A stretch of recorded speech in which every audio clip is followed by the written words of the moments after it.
बिस्मिल्लाहिर्रहमानिर्रहीम।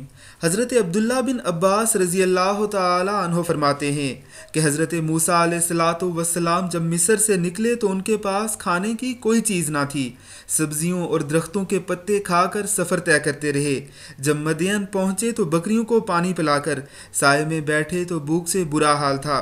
उस वक्त ये दुआ फरमाई कि मैं भूखा हूँ, कुछ खाने को दिला, और बेआसरा और बेवतन हूँ, कोई ठिकाना अता फरमा।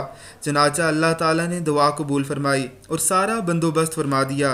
ज़िंदगी की हाजतों और ज़रूरतों के लिए इस दुआ का खुसूसी एहतमाम कीजिए। दुआए मुबारक ये है, रब्बी इन्नी लिमा अनज़लता इलैया मिन खैरिन फ़कीर। ए मेरे रब, इस वक्त जो नेमत तू मुझ पर उतारे मैं उसका मोहताज हूँ। दुआए मुबारक एक बार फिर सुन लीजिए, रब्बी इन्नी लिमा अनज़लता इलैया मिन खैरिन फ़कीर।